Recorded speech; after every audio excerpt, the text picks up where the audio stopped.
The story starts when the COD World at War devs are making extras for the 5th installment in the COD franchise. Originally, there's going to be a sequence at the end of the game where you are a Nazi in a bunker at the beaches of Normandy trying to gun down the waves of American soldiers storming through. In the end, you would always lose because the United States is invincible and has never lost a single war ever. They ended up scrapping the Normandy idea.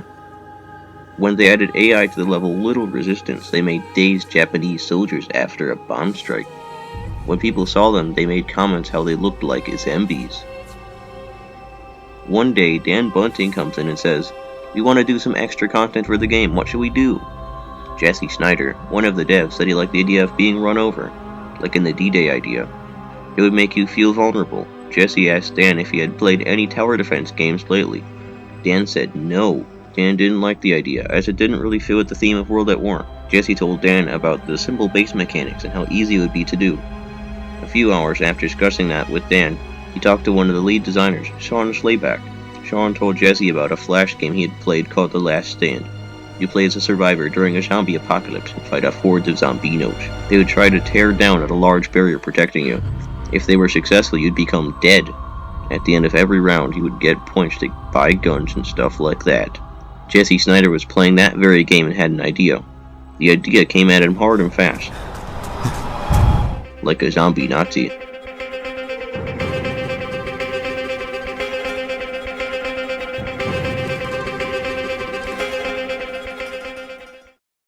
He thought of how cool it would be to do things in real time, like buy the weapons and repair the barricades. Plus, you could play it co-op. He proposed the idea to Dan and he wasn't too thrilled because they didn't have much time. But Jesse showed it to the other members of the business organization company, and they thought it was rather nice. They already had the animations of the dazed Japanese guys, so it would be a no-brain required situation. Dan would always say it would be too much work. Then Jesse learned that Dan had a scripter and programmer held hostage in order to make a tower defense game mode called Bunker Defense. It was a bunch of areas from the campaign where you'd progress through the level and kill waves of guys. The problem was that it was lacking the stuff from the last stand that would make it fun. It didn't have the progression of buying weapons or repairing barricades. And by God, you couldn't even call it Bunker Defense because you weren't even defending anything, you were attacking. Jesse went off by himself, on his own, to make a tower defense game mode prototype. He originally took a house from the Russian campaign and made it spooky. He put up boards on windows and stuff like that. He showed off the prototype to a couple of other devs and they liked it too.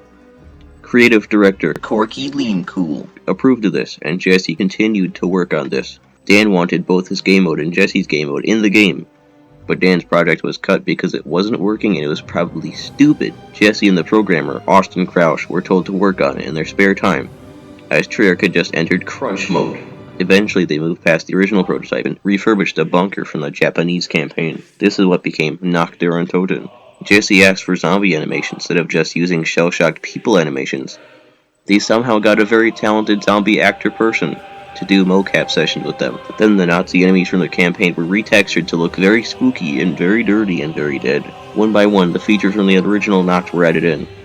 Power-ups weren't originally going to be in the game, but Jesse wanted to give the mode an arcadey feel. Then one day a weapon artist named Max Porter wanted to show Jesse something very cool, and it wasn't his penis. It turned out to be the ray gun. My old, shall we kill some zombies? Yes, we shall! Tons of people contributed to the ray gun in their own way, and that's basically the origin story for the mode in the first map. Zombies has wall weapons, the mystery box, and power-ups. The mode was very close to being cut lots of times. It's amazing how it actually made it into the game, as the mode generally doesn't fit with the horrors of War World War II theme they were going for. People from everywhere who bought the game and finished the campaign were given a special, spooky new mode as a surprise. One that would become a staple of the franchise.